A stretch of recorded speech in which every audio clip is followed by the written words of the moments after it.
Olá, bom dia, boa tarde e boa noite. Nós estamos nesse instante começando uma nova live. Para nós é uma grande alegria abraçar todos e todas. Na live de hoje, nós estamos com o amigo e companheiro José Alberto, um sindicalista de longas datas, sempre firme na luta e na defesa dos direitos da classe trabalhadora. Hoje nós vamos falar uma live que será curta de antemão, em virtude de compromisso, e a gente já acertou isso. Quero agradecer, além de já ter abraçado vocês, pelos 32 milhões de visualizações. Que coisa extraordinária.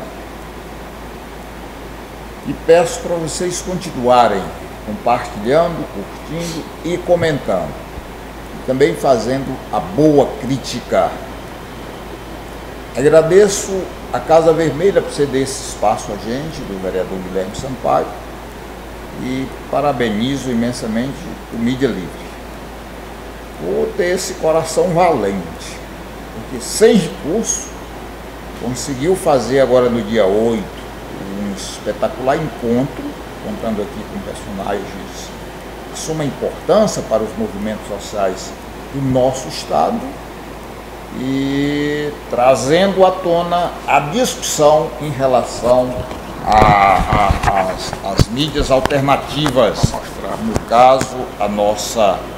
caso todas as mídias que conformam as redes sociais, que é uma tecnologia nova. Aqui é o cartaz do encontro, parabenizar a direção do Mídia Livre, o blog da Dilma, o Daniel Bezerra, por ter sido esse baluarte de tantos anos construindo tanto essa batalha na mídia livre, na mídia alternativa, como também fazendo esse esforço imenso para realizar esses encontros, que é uma premissa nacional de todos nós que militamos nas redes sociais. Querido Zé Alberto, bom dia, boa tarde, boa noite. Agora ficou convencionado assim, e é um abraço tê-lo aqui, e sei que você fará uma excelente contribuição dessa nossa live.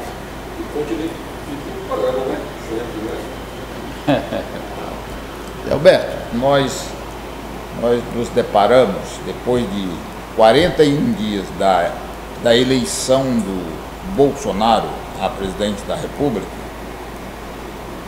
um grande e imoral escândalo. Não tomou nem sequer posse. Antes de tomar posse já apareceu um escândalo. E veja bem, um escândalo para cima de um homem que é praticamente infalível do ponto de vista da questão da moralidade. E quando eu digo é praticamente infalível, é levando em conta o que ele diz e não o que ele faz. E o escândalo consiste, como você muito bem sabe, e leu, também viu em algumas televisões, é o seguinte: o filho dele, Eduardo Bolsonaro, eleito senador da República, tinha um motorista como assessor parlamentar. Todo deputado, vereador, senador tem um motorista, porque essas pessoas precisam andar demais. Então o motorista é para levá-lo a todos os encontros, a todas as reuniões inerentes ao mandato. Ocorre que esse motorista, que ganhava entre 7 e 9 mil reais, movimentou 1.200.000 reais. É uma quantia muito grande. Nesta movimentação tem um valor de 24 mil reais que foi dado à primeira-dama, a futura primeira-dama, que é a mulher do Bolsonaro. Aí o Bolsonaro deu uma desculpa, depois eu falo da desculpa, porque eu acho vergonhosa, ele não tem capacidade nem de inventar uma mentira. Imagine de conduzir a verdade, que é a luz do mundo. Então, inicialmente, meu caro José Alberto, queria que você trouxesse a sua opinião para o nosso público acerca deste episódio, que é realmente muito grave, e eu acho que todos os brasileiros, independentemente de quem seja, têm que primar pela apuração disso. Nós não podemos aqui já condenar, como faz a Rede Globo, esgoto de televisão, mas, como cidadão de uma nação que pertencemos, nós exigimos da justiça brasileira que apure essa denúncia, e também da Rede Globo Esgoto de televisão e dos outros meios de comunicação, que dê o devido tratamento a essa denúncia, que é muito grave. Eu queria aqui falar a todos os que estão nos escutando neste momento, como falou aqui o nosso companheiro Biapino, aqui, nosso guerreiro, boa tarde, bom dia, boa tarde, boa noite, que é a hora que você vai assistir também em casa. Então veja bem, nós vivemos no Brasil uma situação política, eu sou uma pessoa que já tenho alguns anos de vida e nunca vi na minha vida, no Brasil mesmo, na época da ditadura, uma situação em que a gente se encontra hoje. Um país onde não tem mais credibilidade para os outros países do mundo, não tem mais credibilidade. Essa eleição, ela demarcou um formato bastante diferente de qualquer coisa que você possa imaginar, porque ela foi toda trabalhada de formas que as pessoas que poderiam estar concorrendo foram impedidas de concorrer, no caso do Lula. De um formato de julgamento onde não se prova nada, mas se condena. E ficou muito claro, no momento em que Bolsonaro ganha as eleições, é eleito para governar o país e convida o Moro para ser ministro, o fato dele aceitar, isso já nos antecipa a nossa compreensão política e jurídica, mesmo não sendo advogado, mas dá para perceber que se eu estou condenando e julgando uma pessoa e depois eu vou fazer parte em quem foi beneficiado com essa prisão, então isso transparece que tinha lado, era uma coisa planejada, uma coisa meticulosamente pensada para que acontecesse desta forma, né? Para que fulano tinha que ganhar e que daqui para frente eu vou participar do governo dele. É uma coisa que fica muito claro para a população brasileira e para o mundo. O mundo hoje a gente escuta as críticas dos jornais internacionais, da mídia internacional em relação ao Brasil. Isso é muito ruim, porque desacredita no nosso país, um país que passa, vamos dizer assim, retornar à época do Império, né? A época que alguém mandava e dizia o que dizia era verdade, e na realidade não é assim, a sociedade não vive desta forma. Os países evoluídos não trabalham desta forma. Então tem que ter democracia e tem que ter regras. E as regras têm que ser cumpridas e obedecidas. E no Brasil todas as regras da lei e da Constituição foram quebradas nesse momento, para que pudesse favorecer uma parcela da sociedade que não é a parcela do povo de uma maneira geral. Apesar de o presidente eleito ter tido maioria nos votos, mas não foi a maioria de todo o eleitor, porque 84 milhões não escolheram nenhum dos dois nomes que foram apresentados como candidatos para ser o presidente. Então isso é um fato. É um fato de que houve uma preparação para que Lula não fosse candidato e o ganhador seria, provavelmente, do jeito que eles pensaram e planejaram, seria o que foi eleito naturalmente, não uma pessoa ligado à esquerda, ligado ao povo, que pudesse governar para o país e para o povo. Então isso é um fato. A outra coisa que nos, vamos dizer assim, que nos deixa muito triste, né? Porque ele prova mais uma vez que a justiça brasileira não está sendo justa, podemos dizer até injustiça, né? É o fato de que o Bolsonaro foi eleito em cima de notícias falsas, utilizando CPF de pessoas idosas e até de pessoas já falecidas, passando para a população em verdades, e que isso foi levado a uma situação de que levou as pessoas a acreditarem que esse governo que aí está, que foi eleito, um próximo governo do Brasil, seria uma pessoa séria.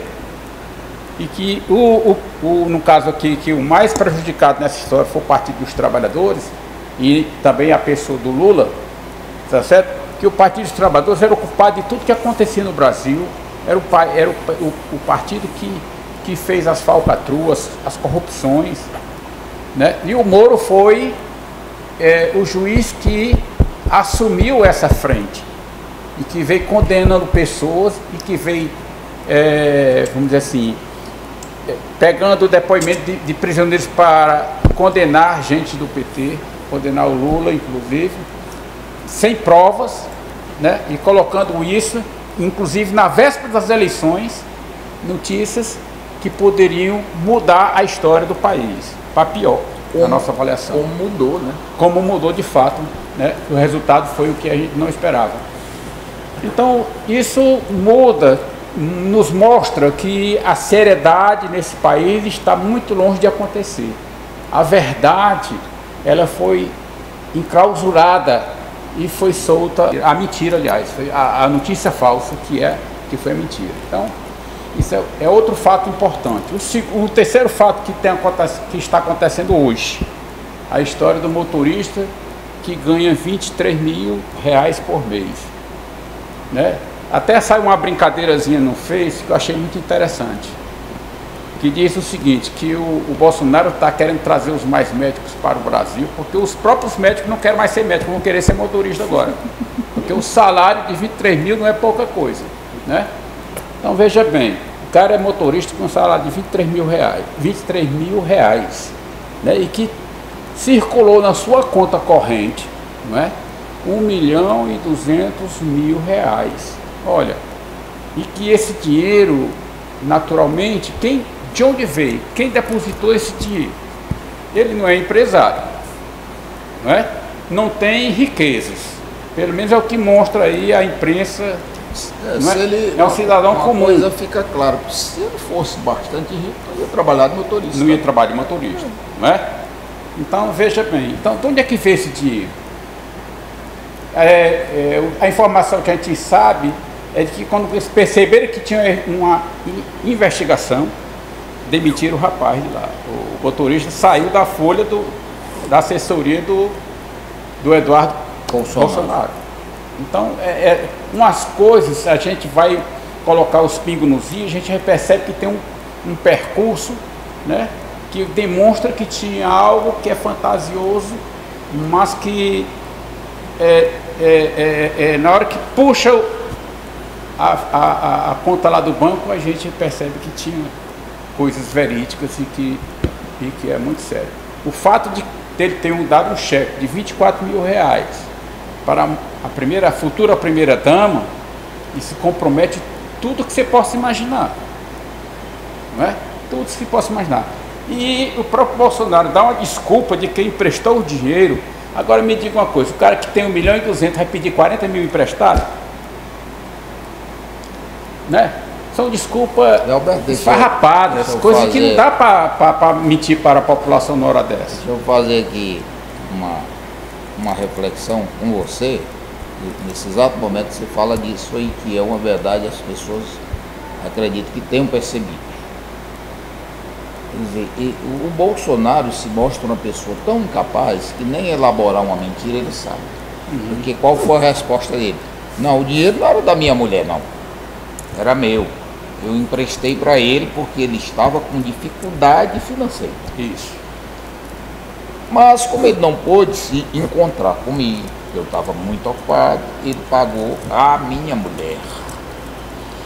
Veja aí dois errozinhos graves. O primeiro, se ele pagou para a senhora Bolsonaro os 24 mil, o cheque tinha que estar em nome de Jair Bolsonaro.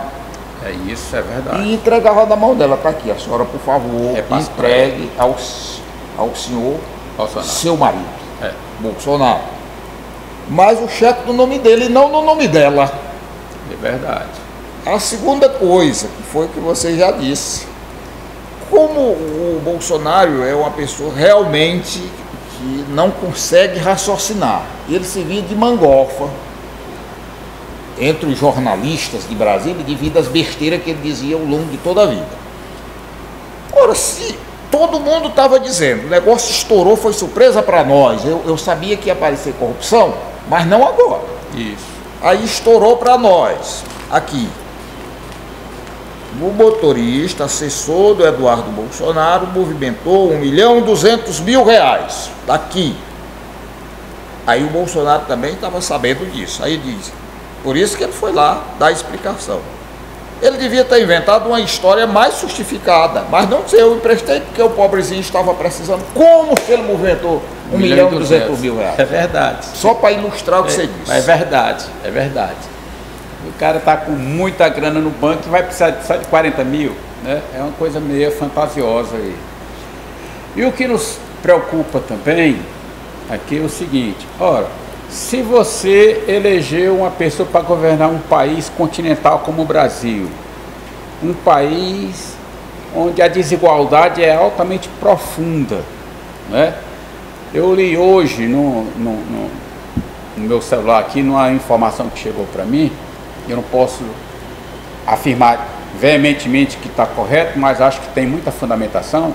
Nós somos o 9º país em desigualdade, o 9º país do mundo. Olha, falta bem pouquinho para o primeiro, tá certo?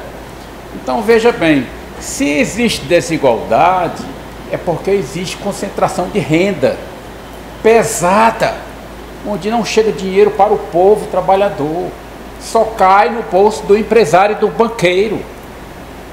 Então como é que eu vou consertar um país, como ele dizia que vai resolver o problema do país, como é que eu vou consertar este país concentrando mais renda, quando eu entregar a Previdência para os banqueiros, quando eu entregar o Banco do Brasil para o Banco Americano, quando eu entregar a Caixa Econômica, quando eu entregar os Correios, a Eletrobras e algo mais, vai ficar para quem esse dinheiro? Vai voltar para o povo ou fica lá com os ricos? Então, vai aumentar consideravelmente ainda a concentração de renda, significa que a desigualdade vai se alongar mais ainda. Talvez a gente passe lá por quinto, por quarto, ou por primeiro. Ou por primeiro, quem sabe, não é? Então, é isso. E o pessoal, as pessoas, por acaso, que não perceberam isso durante a campanha, que estavam sendo enganadas, e que acabaram até votando nele com a esperança de que pudesse ter um Brasil diferente, é bom que a gente comece a perceber agora, porque a gente dizia, olha, nós vamos dar 6 meses para vocês verem o que é que vai acontecer com o país. Olha, o homem nem assumiu ainda, já está aí a corrupção.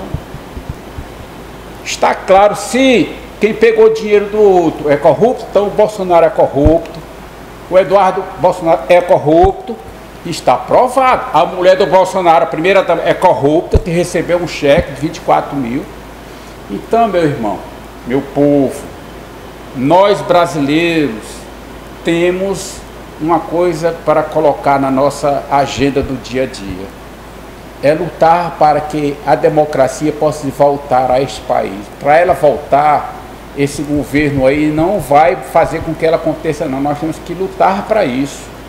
Nós temos que ter a consciência de que é necessário avançarmos dentro da nossa política, dentro do nosso movimento sindical, social, onde dentro da nossa igreja, inclusive os evangélicos que votaram muito em Bolsonaro com orientação do pastor, façam uma reflexão. É isso que você pensa? É isso que você desejava? Ou você foi iludido de que ele seria um bom sujeito? Né? É isso que precisa ser visto. Porque acusar as pessoas disso, daquilo é muito fácil. Agora provar é difícil. Agora, Bolsonaro está aí a prova. Está aí a prova, ninguém está inventando. Foi a comissão lá, a COF, né, que fez essa demonstração. Agora eu pergunto, cadê a prova do Lula? Que condenaram o Lula. Cadê a prova? Não tem prova para o Lula.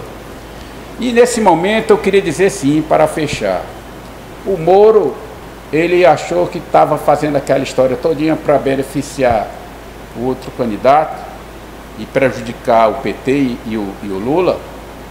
Fez toda aquela história, aquela fantasia, que até muita gente falava de herói contra a corrupção, vai acabar com a corrupção, herói. E em fato dele aceitar ser ministro, tá certo? E agora com esse fato, onde ele não se posicionou e nem falou, foi chamado pela imprensa para falar, ele correu, se calou. E nem pediu demissão. Nem pediu demissão. Então veja bem, isso chama-se, na nossa linguagem popular, um tiro no pé. Então ele demonstra que ele também é comprometido, conivente com o que está acontecendo. Porque ele está sabendo, e ele já sabia, e ele está sabendo, e até agora ele não se posicionou, ou ele vai fazer parte de um governo corrupto. Aonde é que fica Moro? Então, meus irmãos, meus companheiros brasileiros, nós aqui do Ceará estamos nessa luta e convidamos a todos os outros estados a entrar nessa luta pela democracia, pela justiça, pela honestidade, pelo desenvolvimento do nosso país, não ficar dependendo aqui, ser subserviente aos Estados Unidos, que é ele que provocou esse golpe, ele que provocou com o capital internacional e o capital nacional, que quer encher os seus bolsos, não se lembra do povo brasileiro, nem sequer é patriota, porque se fosse patriota, a primeira coisa que ele tinha que fazer era desenvolver o seu próprio país. Eles estão entregando o nosso país para o capital estrangeiro, como fez o Temer, que pegou as plataformas que eram construídas no Brasil, fechou e mandou fazer fora do país, ou seja, desempregou os brasileiros e deu emprego para os estrangeiros. Isso não é coisa de quem é brasileiro, não. Isso é coisa de quem é traidor da pátria. Ele é traidor da pátria. E nós estamos aqui para denunciar isso, porque nós somos trabalhadores e defendemos o país onde o povo tem direito, seja respeitado, onde os trabalhadores têm educação, têm a saúde, têm a comida na sua mesa, como o Lula prometeu. Quero, no mínimo, botar 3 refeições na mesa do povo. E é isso que a gente tem que fazer de novo. Vamos à luta, meu camarada. Estamos firmes aqui. Alberto, hoje, bem cedo, eu já ouvi a notícia em uma rádio de que a Polícia Federal tinha realizado uma ação, ou operação, como eles chamam, envolvendo 6 pessoas, 3 deputados estaduais, aliás, 3 deputados federais e 3 senadores.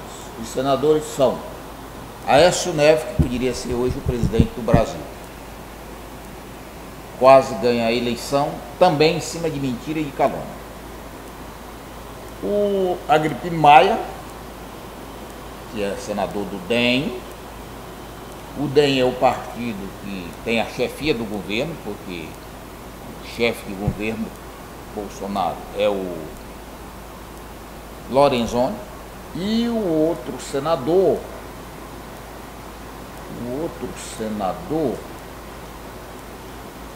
me falhou agora a memória, mas um dos deputados é a Cristiane Brasil e o outro é o Paulo da Força Sindical, que é sindicalista, mas um sindicalista pelego, sem vergonha, metido em falcatrua a sua vida toda, e houve então essa ação. Por um lado é bom, porque todos esses vagabundos estavam na rua com aquela camisa ridícula da CBF, pregando moralidade, canalhas, ladrões históricos, e agora estão envolvidos nesse episódio.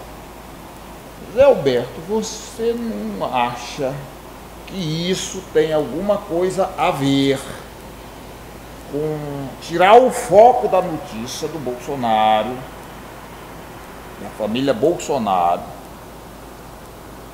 fazer um pouco o povo esquecer e ficar de olho, tanto desse aspecto, como num outro aspecto também, que é esse pai de santo que está sendo acusado de ter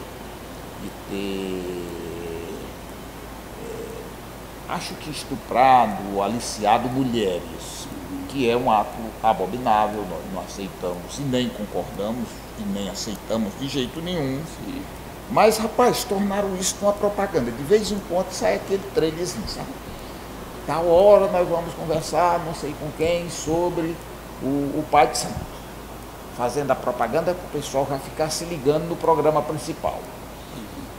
Esses dois fatos, será que não tem a ver com a retirada de foco da família Bolsonaro, da mulher do Bolsonaro, da família Bolsonaro, para colocar o pai de santo e esses senadores vagabundos que estão aí envolvidos em corrupção, em propina? É muito interessante porque essas coisas coincidem muito com as datas que acontecem, tais coisas acontecem essas outras também, né? Isso no Brasil é muito comum, né? Porque essa questão do Bolsonaro, aliás, do Aécio, já é antiga. Por que aí não fizeram nada lá atrás? Não precisa ir muito longe não, basta assim, cadê o helicóptero, cadê a cocaína, cadê matar o primo, cadê? Estava tudo na gravação, por que não fizeram nada? Só agora, que vão fazer isso aí. Esses outros também que você falou, os senadores e deputados, a gente já conhecia, já sabia dessas informações.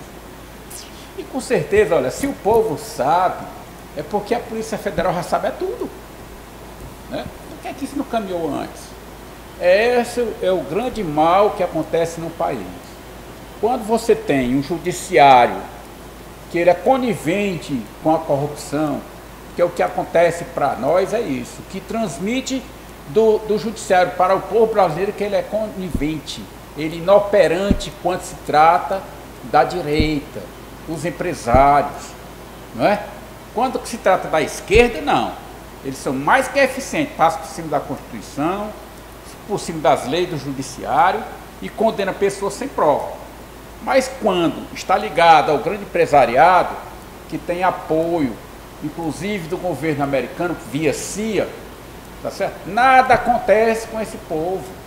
Aí quando aconteceu esse negócio com o Bolsonaro agora, ele tinha que abafar, tinha que arranjar uma saída para tirar a atenção do povo daqui e trazer para cá. Eu estou concordando com você, meu camarada. Eu acho que é isso mesmo.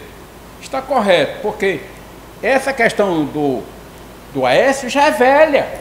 A questão antiguíssima. Essa questão dos outros aí também está antiguíssima. Do Paulo da Força Sindical. É antigo. Está tudo lá, bem caladinho, guardado no canto. Aí de repente estoura uma bomba, o cabo vai lá e abre o pacote das antigas, que é para poder mudar o foco da questão. Se fosse para ser justo, o Paulo da Força Sindical era para estar preso há muito tempo. Há muito tempo. Aécio Neves, né? Eu não tenho dúvida sobre aquela morte daquele policial que apareceu enforcado. Aí em Minas Gerais. O cara sabia tudo da falcatrua de Aécio Neves, o cara apareceu lá enforcado. Você acha que o cara se enforcar? Não acredito, não. Aconteceu alguma coisa por trás. Eu não posso provar nem confirmar veridicamente, mas minha suspeita, ela existe. A minha interrogação está lá, muito forte. Se ele tinha coragem de matar um primo, imagine matar um cara que era nem da família. Ainda era... Tá certo? Ainda denunciava ele. Isso, tá certo? Então é isso. Eu acho que isso tem a ver com o que está acontecendo hoje no Brasil. Essa bomba que estourou, porque é uma bomba mesmo, tá certo? E essa antecipação da diplomação, bicho, paciência, né? É brincadeira. É brincadeira. Parece coisa de menino amarelo, menino do buchão. Rapaz, vamos fazer logo aí, enquanto não estoura mais a bomba, vamos botar logo lá, porque depois não tem mais como recuar. Porque se fosse sério, nós vamos averiguar. Se for mentira, nós vamos lhe diplomar. Se não for, você não sai de diplomado, não. E por uma justiça que não permitiu o Lula ser nem ministro. Nem ministro. Porque havia uma suspeita sobre ele. Então o cara tem provas agora. Existem provas cabais, né? Concretas, né? E você faz a diplomação, antecipa a diplomação para poder não pegar na bomba a questão. Então isso é brincadeira, é brincar com o povo, as pessoas acham que o povo fica muito acomodado, uma hora estoura também a bomba aqui embaixo. Uma hora estoura. Porque o povo também tem paciência limitada. Viu? É isso. Escola Sem Partido foi derrotada na Câmara. Foi. Eu encerrei aqui a minha contribuição. Se o meu Nós estamos encerrando essa live. Agradeço mais uma vez imensamente a todos vocês, pedindo aqui, como sempre, para continuar compartilhando e curtindo e também comentando. Muito obrigado a todas e a todos. Fica aqui a nossa reflexão. Parabenizo a você, Zé Alberto, porque você fundamentou as questões que eu abordei para você, de forma muito didática, expôs, e eu acredito que as pessoas tenham compreendido plenamente. Agradeço ao vereador Guilherme Sampaio o espaço que nos dá, e fico orgulhoso da força grande e da dedicação imensa do Mídia Livre, que faz um trabalho que, ao meu ver, dá uma contribuição importante ao nosso povo, ao nosso país e à humanidade. Obrigado. E agradeço também ao espaço que vocês me dão aqui nesse momento. Obrigado também.